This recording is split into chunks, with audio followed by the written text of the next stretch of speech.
Hello, Harrison County, and welcome to another episode of What's Next, the show where we catch up with Harrison County Schools alumni to talk about their journey after high school. I'm your host, David Oliverio, and today we have Megan Griffith. She's a 2010 graduate of Bridgeport High School. Megan, welcome to the show. Hi, thank you for having me, David. How are you? I'm doing well. How are you? Great. Thank you for asking. The weather's kind of got me down. I don't really like rain. I don't Yes. deal well with rain, especially this time of year. If we're going to have precipitation, I want it to be snow. Agreed. So, Agreed. Worse than like mid-30s and rain. That's right. So at this point in the show, we're kind of talking more about career and technical education graduates and how that might, help someone in their post high school field. Can you tell me what you took in high school and who taught those classes? Absolutely. So I took a lot of classes that were taught by Trina Runner. Some of those classes included business and marketing essentials, tourism and hospitality marketing, marketing principles, marketing applications, a lot of corporate finance classes. So definitely a lot of the marketing and finance on a corporate level. Yep. Yeah.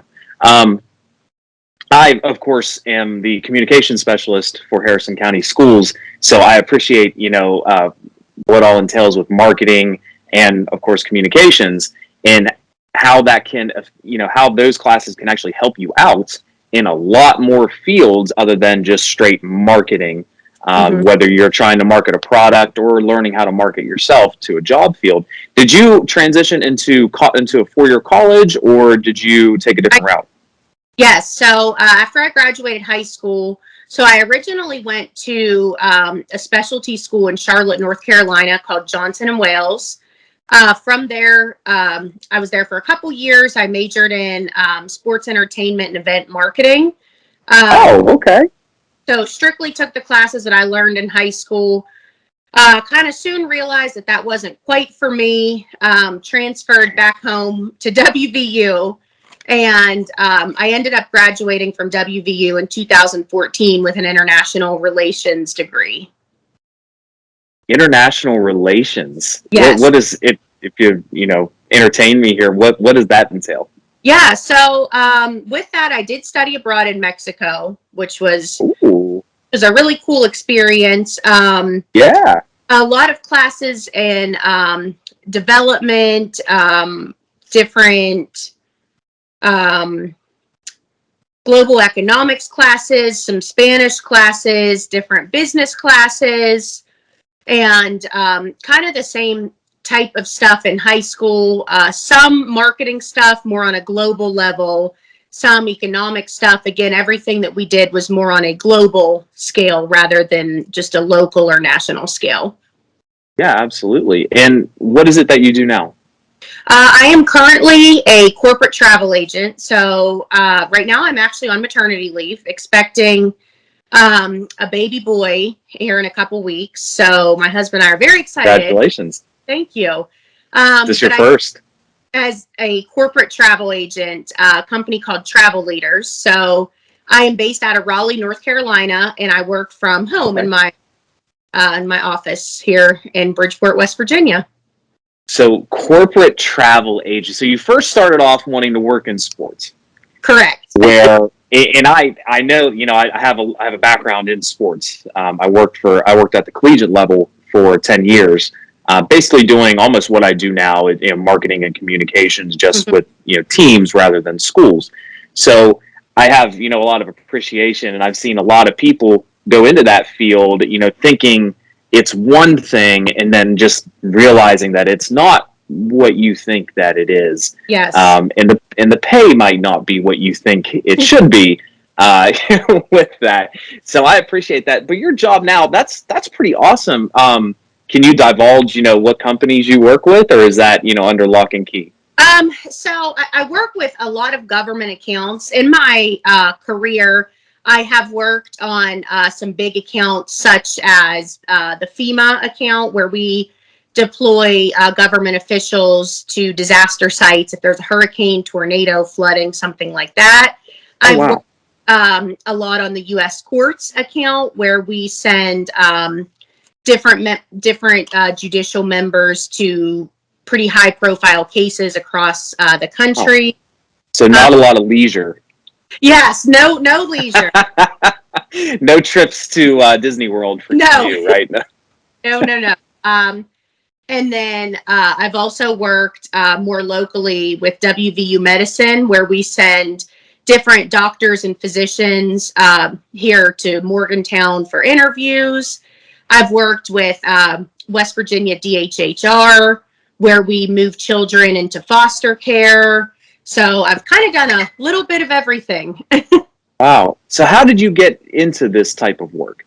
So I first started right out of college as a leisure agent, because my background in marketing and hospitality, I did love the kind of marketing fun, if you will, side of it. So I started with AAA in 2015, and it was a really fun job. And that's where I was doing the Disney World, Universal, cruises, vacations.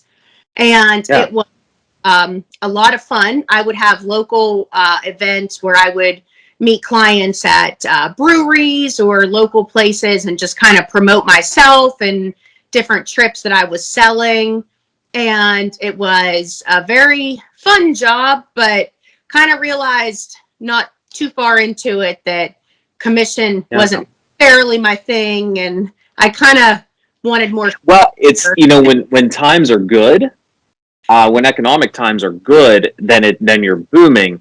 But any downfall in a market will hurt your business, and FEMA's going to send people to disasters. So they're going to do that whether the stock market's up or not. So I think a good lesson that we could talk about with high school kids just entering, and thinking about careers is sometimes you have to pivot.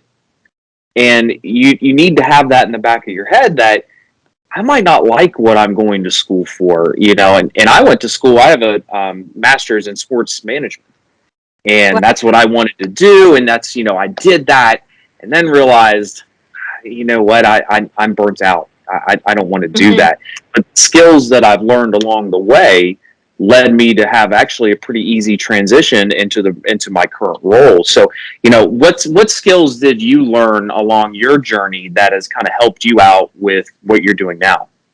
Well, so I would say one of the biggest, in dating back to high school in 2008, 9, 10, was definitely the corporate finance.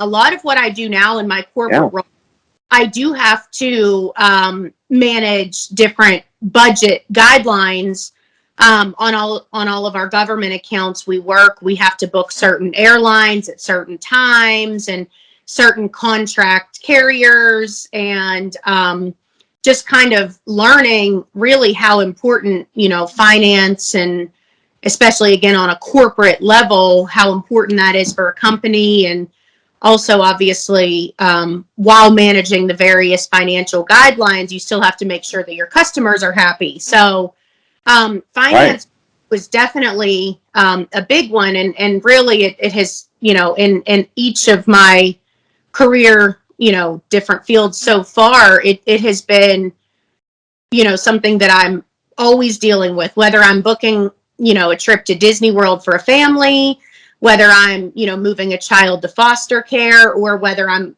booking students to go compete at National Science Bowl. I'm always working with some sort of financial guideline or restriction that I have to be conscious of. And you looked at, you had a good solid base coming out of high school to enter that field.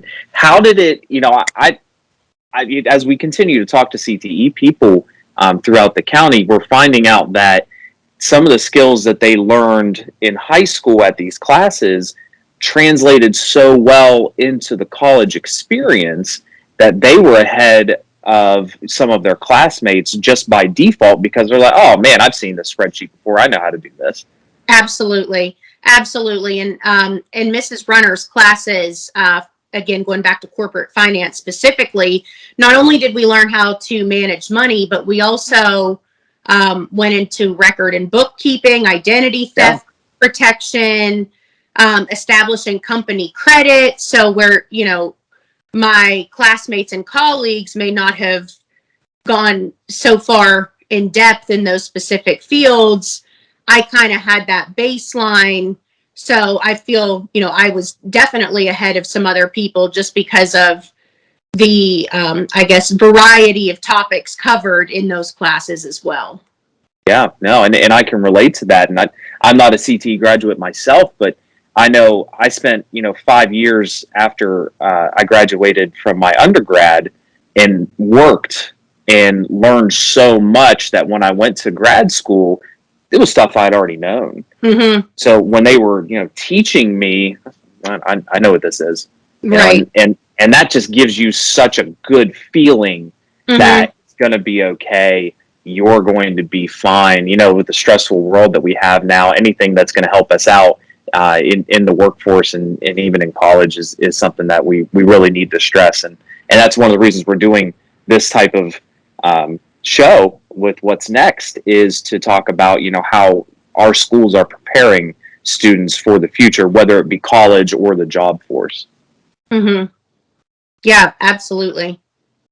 So the title of the show is What's Next. So tell me, what's next for you?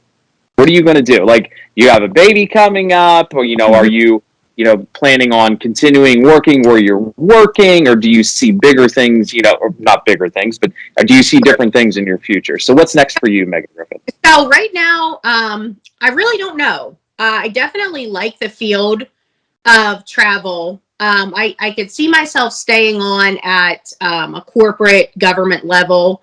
Not sure how long I'm going to be out on maternity leave. Kind of left that open with my company. Thankfully, where I do work is pretty flexible. So if and when I decide I would like to go back to my current role, assuming they haven't moved too many people around and replaced me, I would be able to do that. But I would like to get into more of kind of a global, I don't know if I should say management, or maybe something more along the economics line, kind of more maybe on the, business side of things, development. So I'm not really sure. I've talked about, while I'm out on my leave, potentially going back to getting maybe a master's degree or some sort of further education or certification, but just gonna kind of see how things play out and just see what happens. Well, good luck with you. I'm sure with your background, you'll have an unbelievably bright future ahead of you. How old are you, by the way? I am 29. I'll be turning 30. 29? You're a baby. I said I'm only 36, so You're a baby too, then. I am a baby. But you have some huge things ahead of you, and good luck with everything that all of your endeavors. I'm sure that you will be successful in anything that you do.